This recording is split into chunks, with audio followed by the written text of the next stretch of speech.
Right, good morning everyone.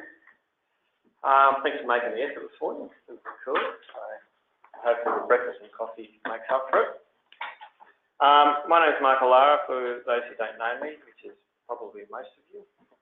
I've been a partner with Vincent probably close to 10 years, and partners with them before that. I head up financial advisory. So basically what that is it's really just retail advice, financial advice, but providing that in the context of all the other services that we provide. So we provide it in isolation, but we provide it in conjunction with our business and tax advisory and so forth. In this case, it's applying it to forensics as far as family law, where Peter and potentially John and I get involved in providing support in those matters.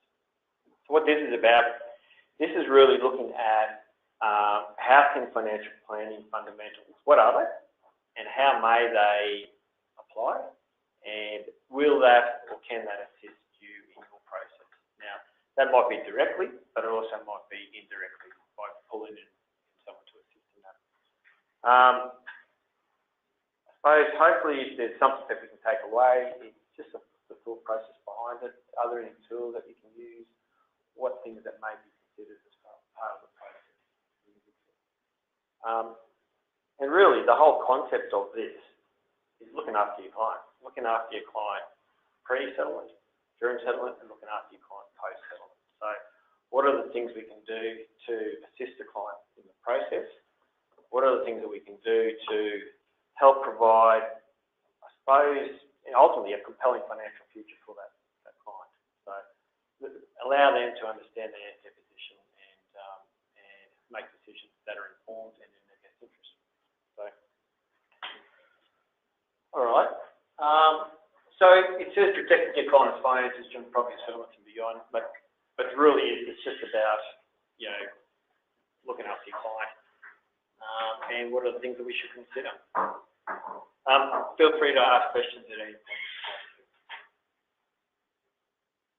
Disclaimer, of course. So introduce just financial advice. What is it? How does it apply to you guys? Financial planning fundamentals. Just a simple four-step process. Obviously, processes take longer. Just allow it to be concise. Looking at three key things when dealing with property settlements: cash flow, client's cash flow, the capital, and the risk associated with income and capital. And then we run through a case study. Can a lawyer give financial advice? You guys would probably know most of that. It's probably in the context of it. So firstly, I suppose financial advice, two things. Personal financial advice is that one is financial product advice. So financial products are cash, shares, term deposits, those sort of type of assets. Personal advice is where the provider of advice is considered one or more personal objectives, financial situations, or needs, or whether a reasonable person might expect that provider to have considered one of those more of these matters. In addition to the above, personal advice may encompass mere statements of opinion where the provision of the opinion by the providing entity has been influenced by consideration of their objectives, financial situation, or needs. So that's what how it's applied to us. For you guys, I suppose that advice given by a lawyer is not financial product advice in matters of law and legal interpretation. Also, there's except for if the lawyer, which is a carve-out, advice given by a lawyer in the ordinary course of activities as a lawyer. So I think which is reasonably regarded as necessary. So I think the key to this is how far can you go with the provision of advice to your client, and do you have the skill sets in-house, or should you bring those skills into your client's interest?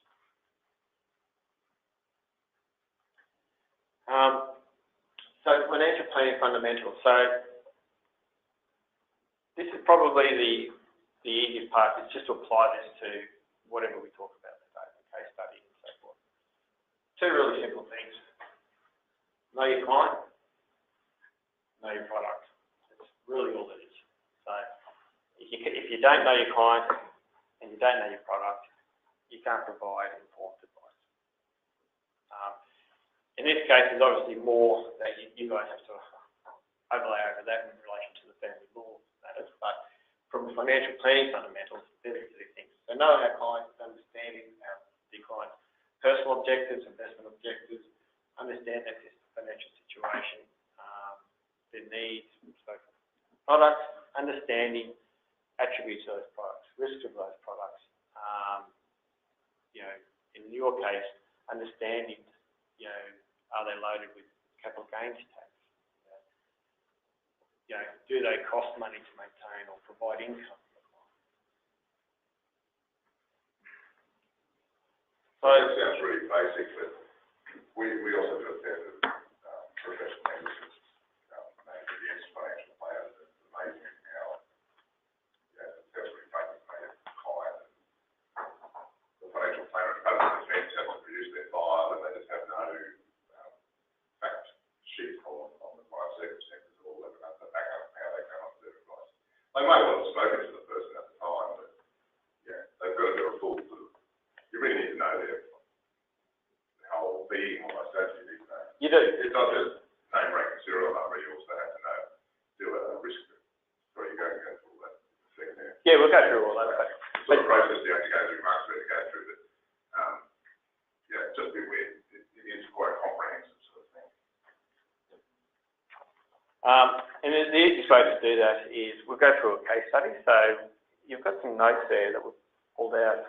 The first part, and then we can sort of look through this process as we go through the case study. So first part is just a spreadsheet of a position.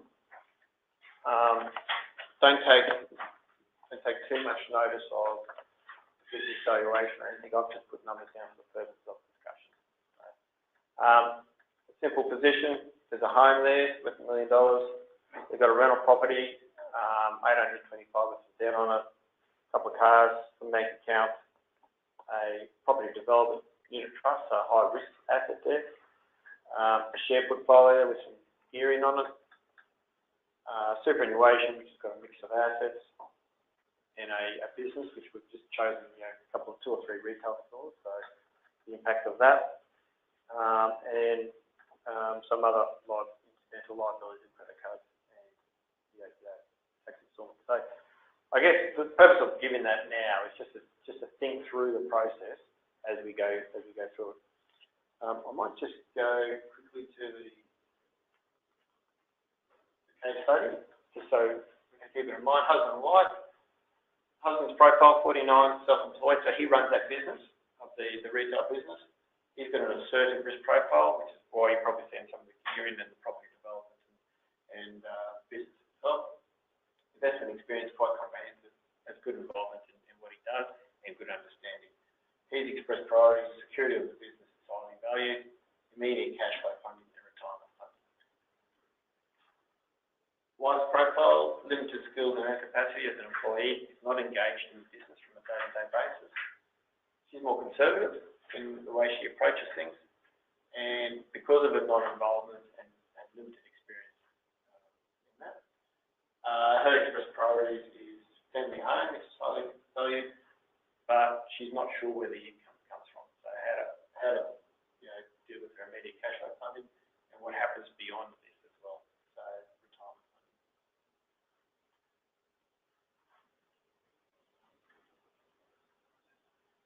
funding. Okay, so 4-step process that we can go through is, first step is data collection. So this is understanding the client's objectives, which we'll go through a client's needs navigator form that was done there. Second part, risk profiling, understand the client's risk profile. So we'll break that down into three phases of the client's risk profile. Third part, understanding the asset pool, quantify the asset pool. It's quite interesting that one party doesn't actually know what they've got. So quantifying what it is What does it actually mean, and how does it actually input into their overall finances? Without those three things, you know, we can't do the strategy development. So how to apply those in a methodical approach. So data collection is really about sort of repeating that. Where are they now? Risk profiling is who they are. We think we'll break that down. Asset pools, what have they got? So client needs to know where they are, who they are, and what they've got before they can make informed decisions on what they need. And what they need will help, potentially help as to what assets they require of settlements, or what they would like to desire, the outcome they would like to desire. So one of the approaches and how that applies to, and how we approach it from a financial planning point of view, is that there's a client needs navigator there. So really, you know, the data collection and the risk profile in the asset pool, it's their current state. So that client needs navigator split into two parts. One is the current state, and one is the future state. So what's the future focus from here? So we go through, now behind all this we have a lot of documents that support that. It's an electronic version that we support it with, but understanding the family structure and how that interacts, understanding the assets, the investments, their employment, whether it's self-employed, whether it's personal exertion, the consistency, the reliability of that, understanding the debt, where it relates to, and how they hold their assets in the structure. And one of the main ones that comes off there is free cash flow. So what are the expenses of a business, of a family unit? So free cash flow or the expense is an important aspect, because an expense analysis will help a client manage their expectations on where to from here. There's no doubt that going from one household to two households, the cost of living is going to increase. So going through an expense analysis allows them to articulate simple cash flows, to articulate what areas are necessary, what areas are desired, because what often happens is that we live to our means. So, you know, the more cash flow we have, good times around. When things get tight and have a change in circumstances like this, it's not easy to adjust backwards. And actually, managing the client's expectations is going to help them, you know, how they structure their affairs going forward, and how can we build that compelling financial future. The future state is more about, you know, super, retirement planning, you're protecting the assets, protecting your cash flows, protecting things like even insurance, which is often overlooked. You know, in this case study, we've got business income coming through there, and one's an employee. Now, the wife might actually not have something simple as income protection insurance, because it might be husband and wife sit around and say, "No, don't worry about it. If something happens to you, we've still got the business income and we can sustain ourselves." But going forward, her income becomes a really core component of her ability to sustain her lifestyle going forward. So something that's been overlooked in the past is probably not even on the radar now. So going through the process of how do we protect the future, understanding the short-term and long-term goals. So short-term goals, funding, kids' education, all those sort of things, might be holidays. Long-term goals, you know, particular lifestyle objectives, inclusive of retirement and so forth. Next part is actually risk profiling. So understanding their attitude to investment, which we'll go through further. So going through a process, or what we go through a process, as Client Needs Navigator, enables us to look for, or enables our advice to be relevant to the client. So we can provide advice, but what's good for one is not necessarily good for the other. It's relevant in the context in which it's delivered, which is where the weight is really carried. Cash flow.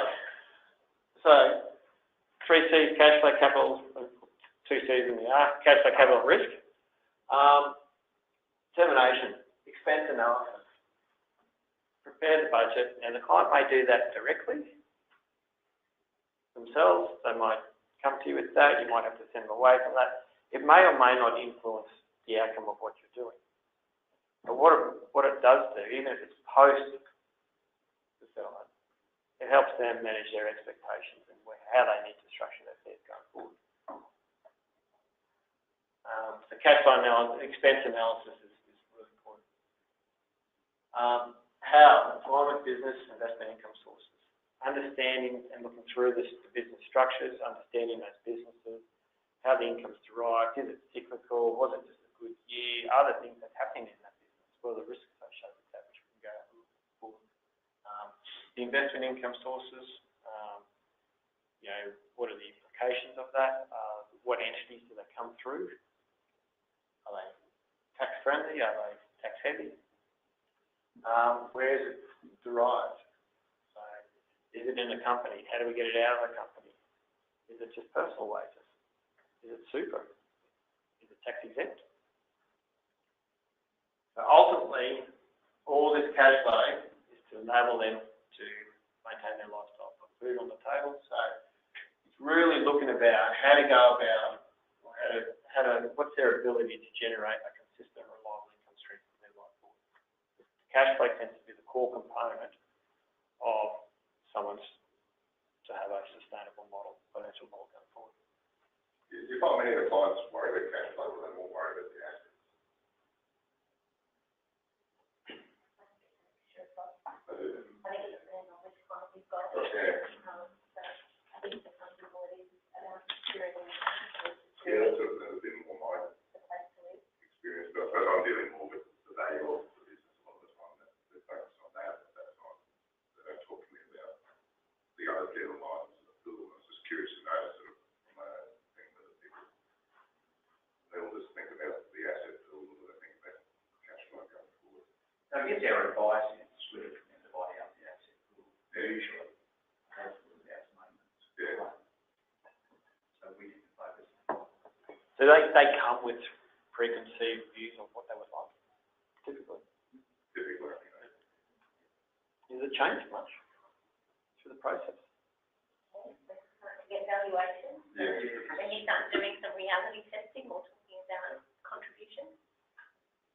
What sort of reality testing?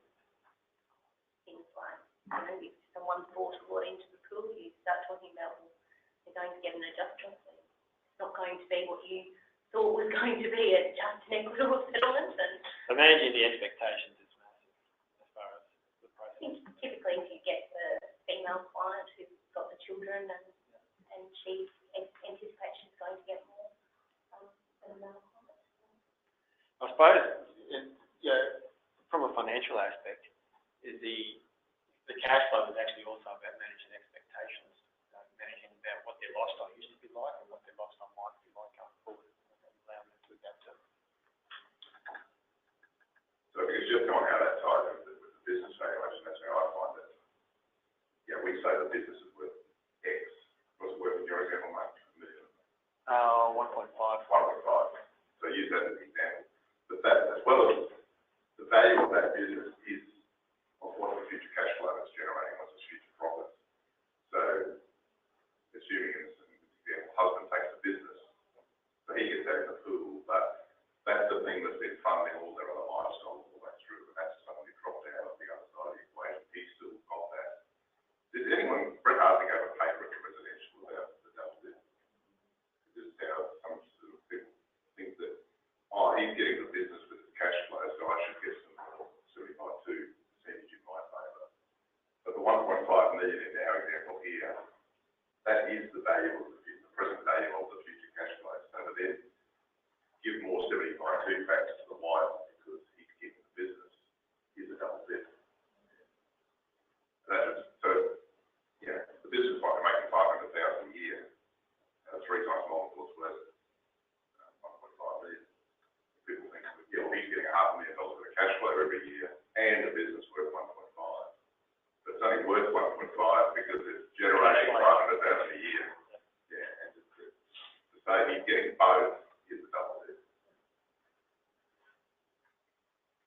And I think the other part on top of that is one thing that we want to talk about, which is come up next, is the value versus the valuation. So the value of the business is that, the valuation of the business is 1.5, but what's the value of the business family unit? That's what does it fund, how does it work, and things like that. So, and that's what, from our point of view, we do a market value, which in theory is what we sell for.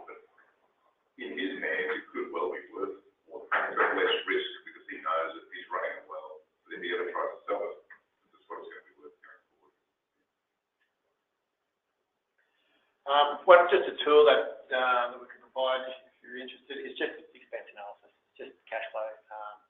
It just allows you to go from a weekly expense, monthly expense, yearly expense, pre-separation, post-separation, so both parties can have a look at, or get a grip on what their cash flows should look like.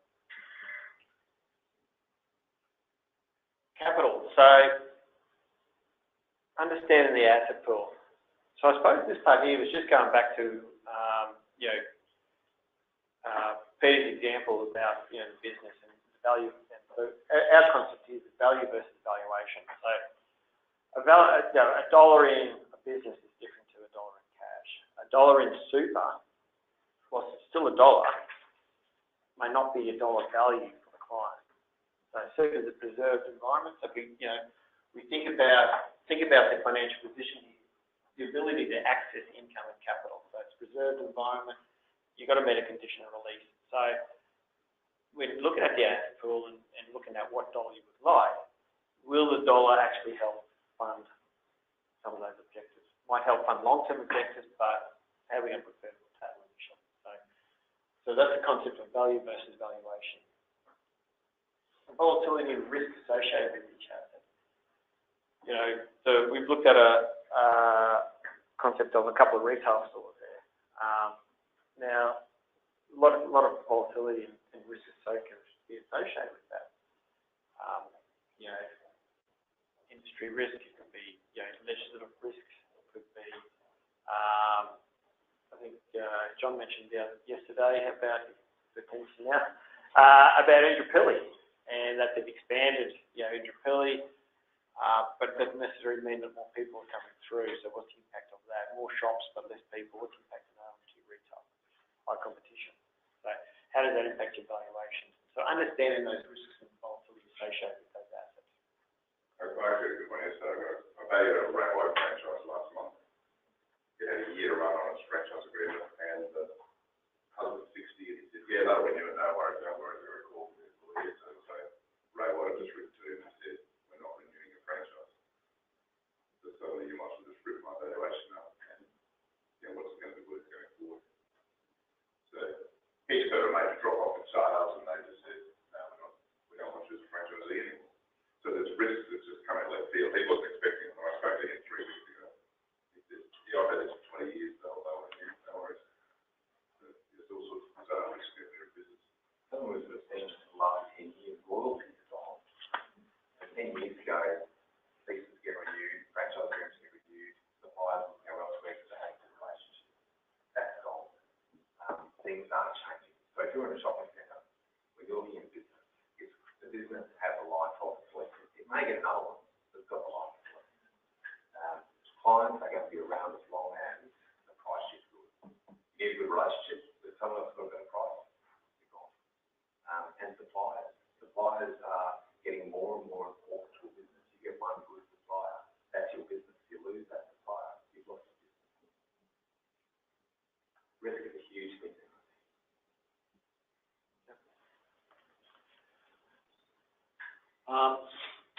Look at the cost of maintaining an asset and how does that impact. So, if we look at the position that of those assets there, we've got a rental property. Cost of rental property maintenance. You got a home, you're only putting money into a home, you're not getting much out of it. You might have a share portfolio that generates your income, but it's not costing much to manage. So in the context of what assets, how does that impact your cash flow? The cost of maintaining that asset. And can you afford to hold that asset? The existing and future income generation of the asset. So Peter's talking about the business and how that's the core component of the cash flow of the family unit. So the impact of that and what it can continue going forward. Conversely, if you have a pile of cash, what can that do for your business? Sitting in cash, probably not much, but invest in it can provide generation. So looking at the opportunities that is around in each asset. Accrued tax liability attached to the assets and whether the client has the ability to deal with that asset, deal with that liability potentially now or in the future. Capital gains tax is always doesn't have to be dealt with immediately, but can they deal with it in the future? So long as it's not necessary, it may not come into the factor, but it's an awareness that the client needs to have, the education process around it. And probably something understanding you're going to do this later, I know, but just in relation to the asset pool is not necessarily what you need moving forward, but to actually understand the asset pool, you need to understand what the actual inherent liabilities are underneath it. So if you deal with the asset pool, I'll go over the detail later. If you deal with an asset pool, it may crystallize certain things that may be worthwhile doing. So you need to actually concentrate on everything there, not just the obvious one.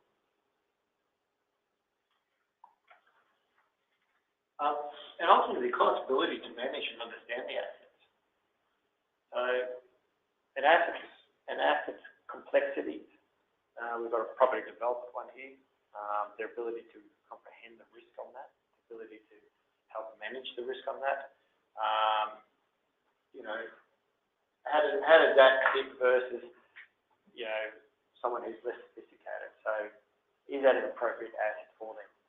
So, how does it apply to the circumstances? And are they just increasing their risk as a result of obtaining that asset? Which leads us to risk. So, risk, I've split risk into three categories here. So, one's about the client. The second one's about, so in this one here is the client. What is their attitude to risk? What is their tolerance of risk? So, what's their comfort zone?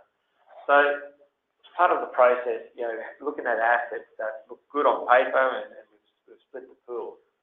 But the poolbugger can't sleep at night because they have no idea of how to manage the asset, no idea of the risk, how to deal with the risk of the asset, then their tolerance to risk is not great. Second part is, what can they actually afford in risk? So when we talk concepts as clients on financial planning aspects, it's not only their tolerance for risk, but we look at what they can afford with risk. Their risk, we term it as a risk budget. So risk budget, one of the ways to look at that is what would the impact be if you had a loss of capital? So what can you afford to lose? So if you're an older person, you've got a limited scope of time and ability to recoup that capital. So your risk budget can be lower. Or if you've got a lower income, your ability, or if you've got lower skill sets, your ability to generate income is challenging. Risk budget as far as cash flow is concerned. So, for argument's sake, it's the margin loan. Their ability to manage their risk by either dealing with the margin loan, redirecting cash flow to a margin loan, or acquiring assets, or unraveling that structure, whatever it is, the redirection of cash flow can be concerning too, because if they're running a really tight budget, every dollar in, every dollar out, they don't have a great risk budget to redirect cash flow to other security measures. What are the underlying risks within the asset and income pool? Understanding the attributes of each asset and the income sources. So, one of the processes that we go through for the client's comfort zone is actually risk profile of the client. So, it's not uncommon for us to talk to a client, and they will tell you one thing, and what's demonstrated on paper might be another thing, and what's demonstrated through a profiling tool is something else. So a client, some clients might come in, they're really aggressive and assertive, they want to be really aggressive and assertive, but everything's just in cash. They don't really want to take, there's no gearing, it's all in cash, and their profiling shows that it's assertive. Yet they're telling you they're aggressive. Or they say, look, we don't like risk, but their concept of what is risk, they're geared up into businesses, they're geared up into other portfolios, property development. So their concept of risk in their head might be, I'm conservative by nature, but really they're quite assertive in their approach. So going through, and the concept of that is really to help the client understand what their tolerance for risk is. So they know, they get a better informed decision about what do they genuinely like, what do they need, and that'll help them determine what their exposure to assets can be. What is the client's risk budget? This is what I was talking about before, about what is the materiality and redirection of cash flow or something in company loss? What can they actually genuinely afford? They might be assertive, they're 70. They blow up the capital, they can't recapture it. So it's not about being assertive, but how do you get that capital back? Your risk budget's poor. It doesn't matter your attitude's aggressive. You have to redirect and rethink about your strategy and process. So part of that too, if they're 70, depending on their life expectancy. 72. Right, 72. Well, yeah. I mean, so I was a financial planner in a previous life, so I've sort of applied all these issues face to face as well. So they, sometimes you have to educate them that, yeah, okay, your family history is not great, you're not going to be here for the long term, so it's not your investment time frame you're thinking about, but what's going to happen to the money when you go. You've got to think about that sort of thing as well. Yeah, it's what you're going to do with the money too. Managing the risk associated with it. Like, yeah, we get, like it happens all the time, you know, we get people who've got a heap of money and they come in and they say, oh, can you invest it for us? And we go through the position and yet it's committed. They've got a contract on a property which settles, you know, might have a long date in 3 months. They're building something else and you know, they've committed this money to other things. And we go, well, this is not an investment position. You've already funded other people with that. So actually do nothing. So understanding, you know, within the asset pool, part of it is their objectives, whether they can maintain that asset. You know, what do they do with that asset? Is it appropriate for them? Because, you know, you've got to understand the client's objectives and whether it's actually an investment decision or a funding decision.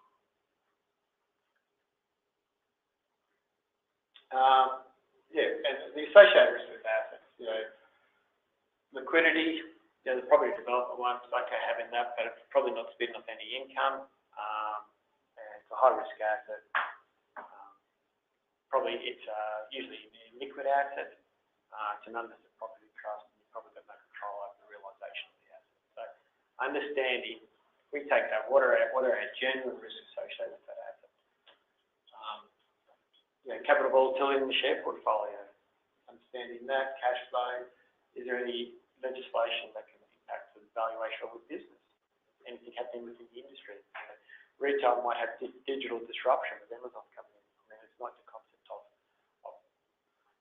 finding that for the client, but actually helping them think about the external factors that can influence going forward.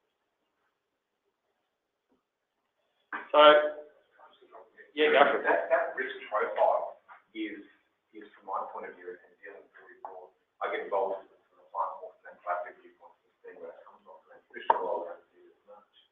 But that risk return, the higher the risk, the higher potential return, the higher the risk you may lose it. So that whole risk concept we're talking about there.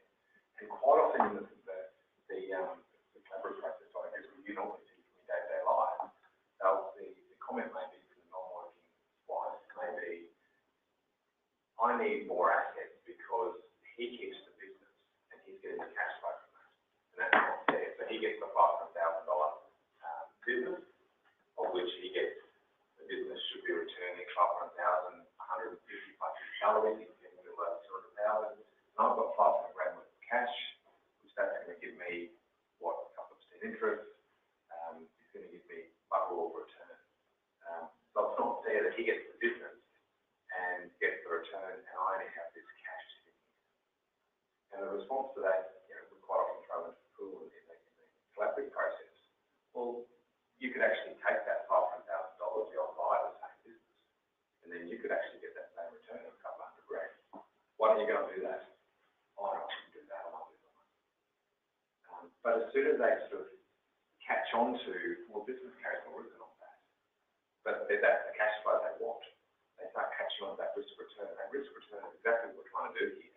Everything carries its own level of risk. Well, trying to match that, what's the return they need, what risk can they actually afford and live with, and flowing that through that portfolio.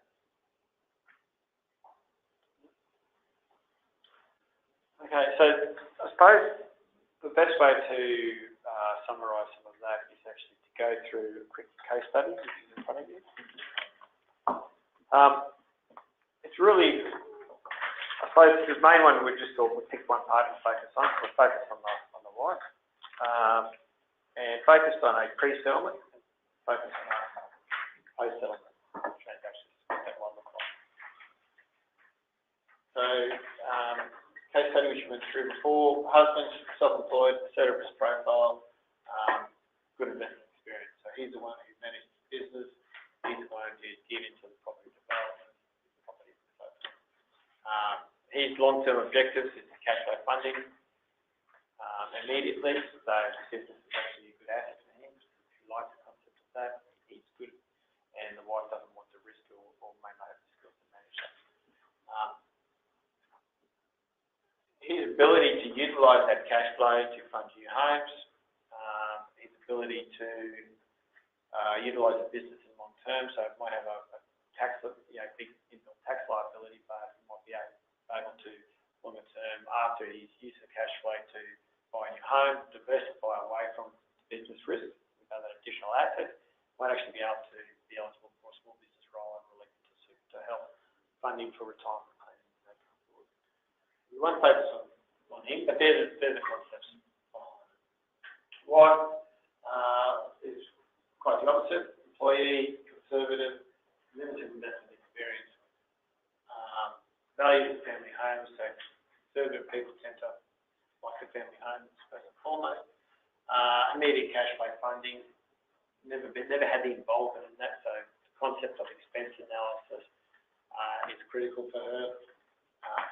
Longer term, thinking longer term about retirement funding.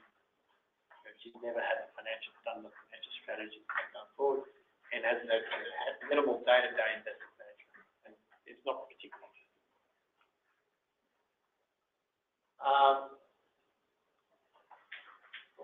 So, I suppose we looked at with the wife's position, looked at the pathway. The assets we just split on a 2/3, 1/3 basis for no particular reason. So don't read too much into that. So we looked at their objectives and looked at what assets might be appropriate now, and with the focus of at the bottom of the first page, I think, the cost of living for each party is 65,000. Used to be 90,000, but post separation, 65,000 each. So you're running two households, so it goes up to 130,000. So the house, $1 million, if that's in the wife's. Had the rental property there of 825 with the debt of 500 in the wife's, which provided 325,000 equity. A motor vehicle, bank account, the share portfolio with the associated debt, some superannuation. The husband was happy to forgo part of the super for the purpose of potentially keeping the value of the business and actually looking at his options about getting money to super later, with small business rollover. And that's really her position. So the things there, the home was on her list, but the assets are liquid. They're transparent and liquid, the balance of those assets. You can look through those assets and you've got an ability to define the risk, define the cash flow immediately, but also because they're liquid, you can adjust those assets going forward.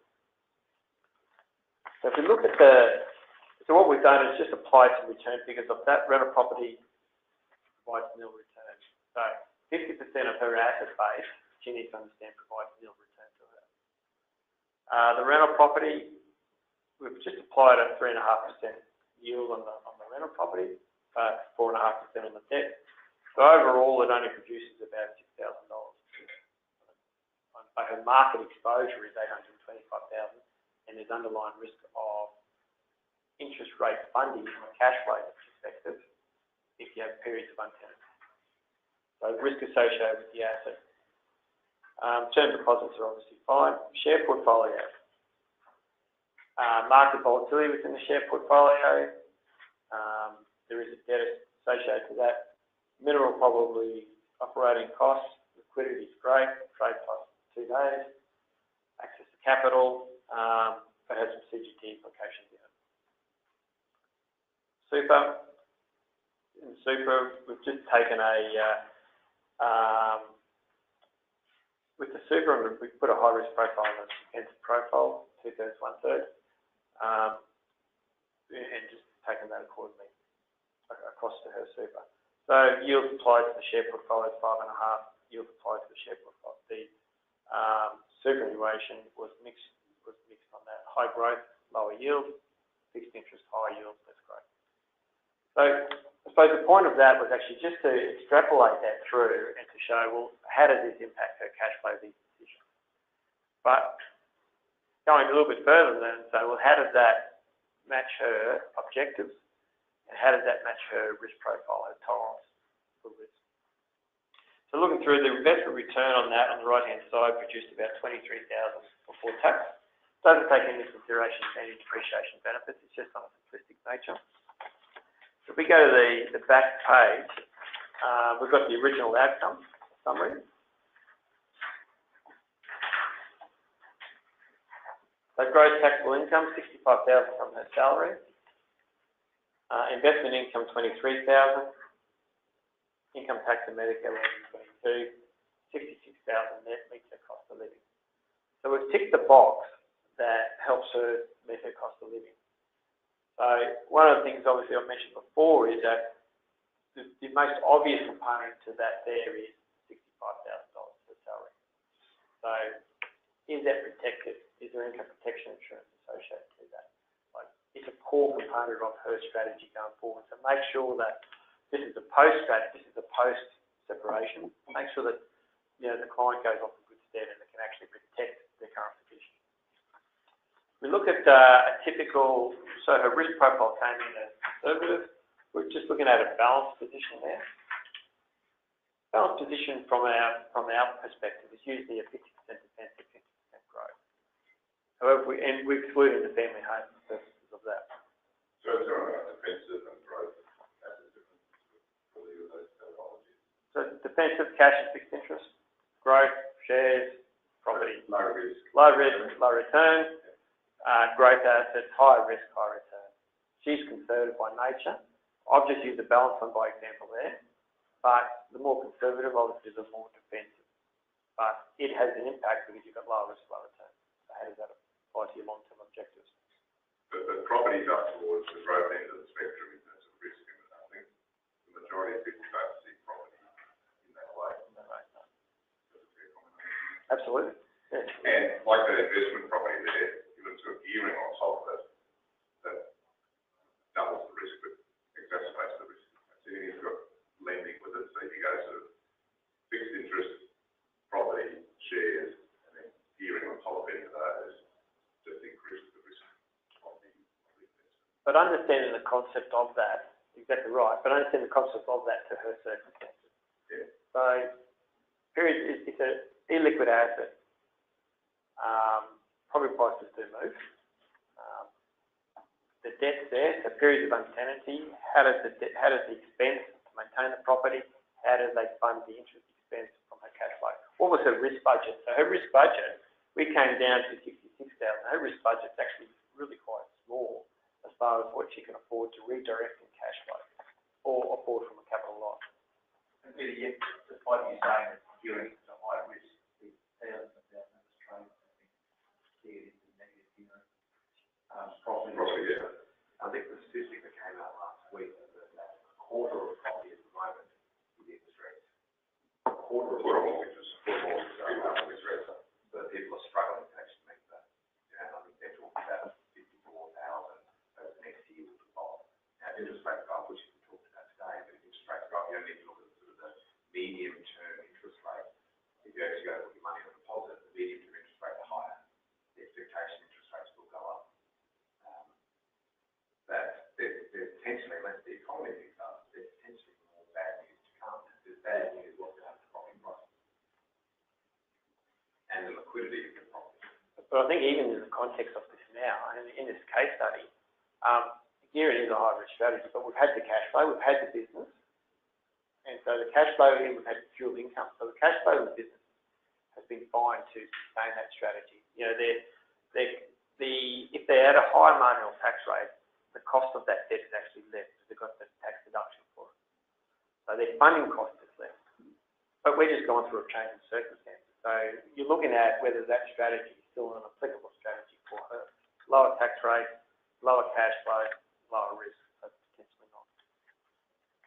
The other thing with property, if you're talking about cash flow, often when people do their budgets, they just think, okay, I've paid the rates, the insurance, and the water bill, and the electricity and stuff, and they forget that every 10 years, the carpet's had it, you've got to repaint, you've got to do this, you've still got to make an allowance along the way. So a lot of experiences, I've got 12-year-old houses that need repainting, recarpeting. You know, this morning, weren't you? And the reason I'm making the point is that the house is about that house, that's how you do the furniture. But that is the thing, because that sort of can be big lumps that, you know, if the house is getting to the stage where it needs to work, you can probably make do and put it off. It doesn't have to get done unless the pipes are rusting and totally had it, but it's something to be aware of in their cash flow. I don't think people build into their budget necessarily all the time. So when we go back to this original outcome, thinking about the concepts of what's been spoken about, defensive and growth assets, and how does it apply, the actual growth assets in this case is about 98% of 2%. Because share portfolio, superannuation components in there, big up term deposit, but it's a high growth component, and that's excluding the family home. So I guess from a purpose of a settlement, you've looked at the asset pool, and if she's taken it away, she's probably ticked a few boxes, and it's probably relatively comfortable in her approach. The next part is to look at, the concept of looking after clients beyond settlement.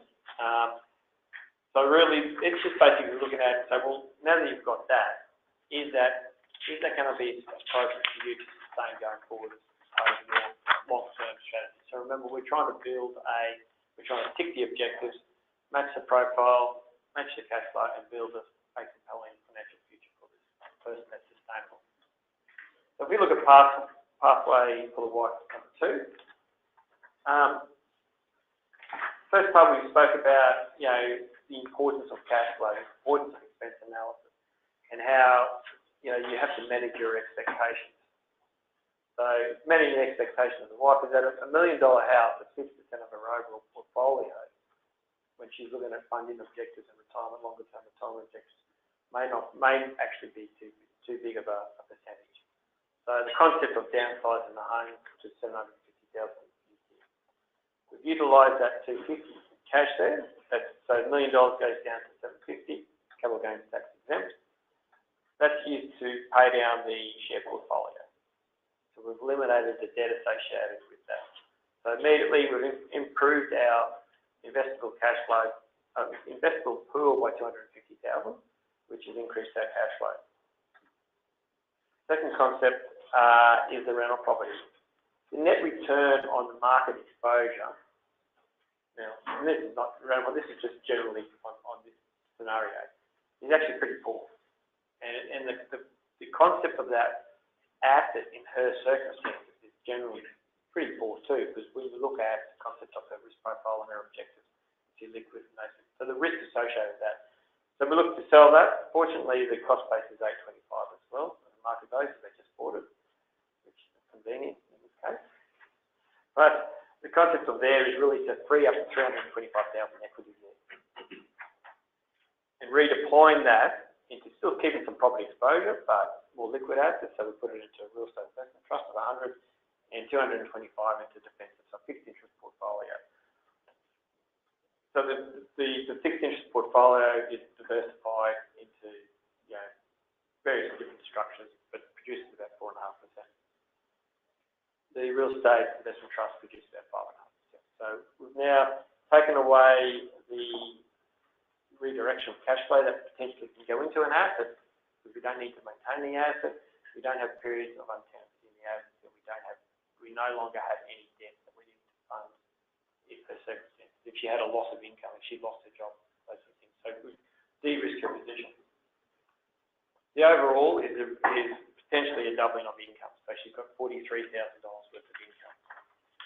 But when we flow that through, salary of 65, the invested income of 43, we end up with a surplus cash flow. So one of her other longer term objectives is retirement funding. So it allows us to make concessional contributions, top up her superannuation guarantee contributions. So we're still looking towards it. We're meeting her current cash flow of the 65. She's got 69 now after tax, but we're redirecting it towards longer term objectives as well. So we're securing her a sustainable future and cost of living. In doing so, we're lowering her risk profile. So defensive is now close to 25% and not 2%. Not ideal, but we don't necessarily want to shut someone down right now and have a methodical approach to transition them to where they need to be. So super contributions, debt-free cash flow, we can then build up growth assets from the super because it's in a preserved environment, start winding down the growth profile outside of super, relative, depending on the capital gains that, to help with her cash flow and access to capital. Later on, we can transition those assets into super for her longer term. So she has a home, we're lowering her risk profile, she meets her short-term cash flow, she meets her long-term cash flow with retirement, and potentially taking away the need for as much input as she requires. So the concept of that is just, the idea of this is really just to say, well, look, what do we look for when we're going through? What are the financial planning fundamentals? What do we look for along the way? Is $1 really worth $1? What, are there tax liabilities built in? Is $1 worth $1 as far as the client's objective? So what is the cash flow generation of that dollar? What is the value of that versus the valuation? And then how do we look after our client long term? So I think the importance of the education process that we actually take the client through. So sitting down with them and saying, all right, well, it was really high importance to you to keep the family home, but she said, but also my lifestyle, I really enjoy my lifestyle. And we go through a process of demonstrating what that $250,000 that she's taken off her family home actually can contribute to her cash flow. And when you take them through that scenario, the value that they place in the family home, that the new property they find for $750,000 doesn't look so bad now that she can maintain her lifestyle and expenses going forward. So it's our job to sit there and sort of weigh those scenarios up and put them in front of the client and say, all right, well, here we can reduce your risk or you can maintain your risk, but where does your level of comfort sit? We can increase or reduce your cost of living, and that's on your back, but we can also manipulate the assets around that to meet your cost of living going forward. So it's that education process that's really important when we sit down with the client. And the education process is really allowing them to make informed decisions as to what they're doing. Property settlements to be on property settlements. And so the concept of this is wrapping it up, but the concept of this is to say, well, here are some financial planning fundamentals. How can they assist, or can they assist you in the process of property settlement? Perhaps not you directly, but can they assist the client to help make informed decisions, and that allowing them to minimise the impact of a family breakdown, and, so they can sustain their lifestyle and create that compelling financial future. The scenario we see you probably see as well is that often wives don't have much idea about the financial services. Usually one spouse. It depends on who's the dominant one, but usually one spouse has got a lower input. Usually if there's two, it's not so bad, but yeah, it's often the case. So we deal with some a few ladies that have received substantial asset calls. And they go, now what? And just, but they don't have to think about it. But they've also, it's all new. They don't know really what their attitude or appetite for risk is a lot of the time. That's where that analysis. It might be a year or two down the track before they really get a feel for it. Yeah. And it's really about, the education process is a longer process too. I mean, the one that we're doing at the moment, there's 2 blocks of units plus duplexes. There's gearing on it, which, talk to the bank on their behalf, and instead of a commercial basis, put it back to a residential basis by just sufficient equity to take it off for 4 units and just release 2 and actually have the security of 2. It was just their terms with the bank, dropped the interest 5%. It's selling some of those assets to reduce the debt for her, which helping her transition into a new home. She's actually downsizing this lady. Helping her transition to a new home, arranging the bridging finance for her. The concept of all that to her is completely void. And the simple part too, going through, here's your cost of living. We we can go through a budget. All right, now here's your investment, and here we can demonstrate the income streams we can get for them. And just align both those saying, all right, we can now meet your cost of living with this investment structure. There's this level of comfort that they, okay, all right, now I can relax. I know my asset can generate the income I need. And that simple cost of living calculation and aligning with the investment, it's huge value for the clients just to comfort. So the other thing in that case study is the kids are simple. So, the kids are 18 and 16. So suddenly, presumably, in a couple of years, there is a releasing of cash flow to some extent when those children are no longer dependent. So that's something else that things might be tight for a couple of years, but then we could just get through the next 3 years until John finishes uni. You've got one kid off your hands, then things might become a lot easier, but that's got to get built into this somewhere too.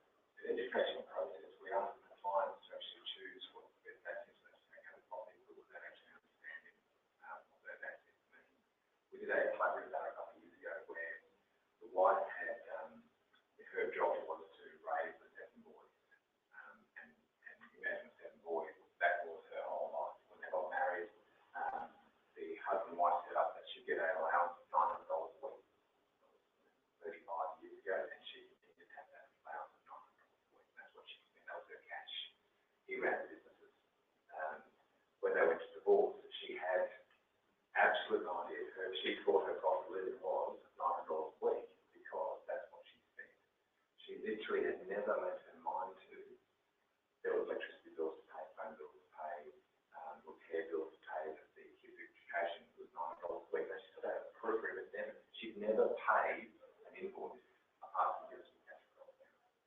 And we asked her to sit down and go, right, this is a $5 million pool, what do you want? And what so quickly came to the point was she had no tool to sit down and actually contribute to that decision-making process. But lawyers can't give financial advice per se. The perception accountants shouldn't give financial advice. They can't overstep that market line. They've got account costs as well. But the biggest thing is she was being asked to actually make solid decisions about the future. And then she had choices, but she had no means to do it. We stalled the process and actually got a financial planner involved to actually basically empower her to write what's got the list. She was shocked. She was shocked that, if you went overseas and actually used your data roaming on a phone and actually ran up $70,000 in a couple of weeks, that was a bad thing. But she had no idea about anything. So that process is educating. And at the end, we hit a roadblock. We couldn't actually work out how to actually move this process forward on splitting the assets. She said, this might be silly, but could we do what? She told us. And we'd written her off as just she didn't understand. But by actually stopping giving her the tools, she was the one who came left field with her open eyes. Just everything. And it was just such a smack in the head that being able to empower someone on the financial side is so healthy. Not only them, but actually after that process, to actually really take care of their future. Now where I come across often is that wives turn to keep the home and almost any cost.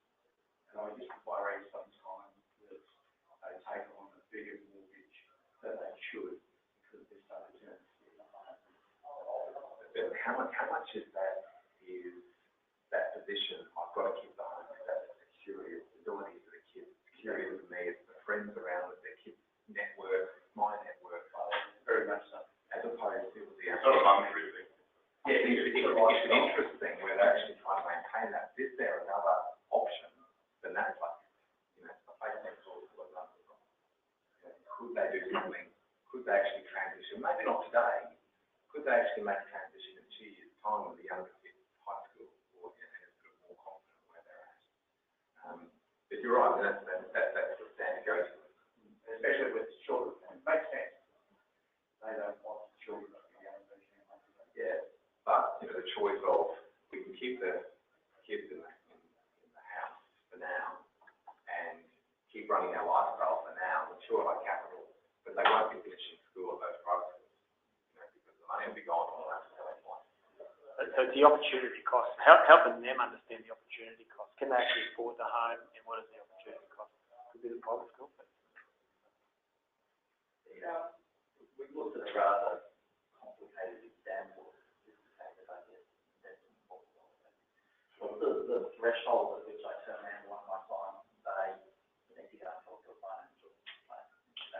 think it's very high. I actually think, you know, if it's on a fair basis, to actually get a cash flow done. Allow them to actually understand their position, what they cash flow, they can do it. It's a tool. Yeah. It's given to them. They can do it. My view is, in a lot of instances where there's, you know, property deals that's more than just the house and the cash, get a financial planner in on an hourly rate just to talk about the concepts, talk about the risk concepts, talk about the asset concept, the risk return. What can you expect now? What should you be thinking about now and into the future? Just to get that line of thinking, because they're going to need those skills to be able to say, right, I'll do that. And you can do that small number of hours. Sure. Yeah, well, the key, I think, is to compel the client. Is to have them, they know they know what they spend. It's just extrapolating that, having them engage in the process and buy into it actually has them potentially creating a greater awareness, but a more sustainable cash flow management, cash flow budgeting. I think, and it depends, you know, some of that might be pre, if it has an impact on it, some of that might be post, but at some stage, there's been a change in circumstances, and they need to be aware of the impact that'll have on them. And, you know, but if we can provide the tools for the client to do it themselves, great. Where's the value add at the end of the day from our perspective? It never ceases to amaze me that the comment that gets raised is so often. We've always done well with that. Nice holidays, we've gone overseas, and now suddenly we have no cash. You know, we enter this, you know, we're going to divorce, suddenly we have no cash. He's stealing the cash or she's stealing the cash.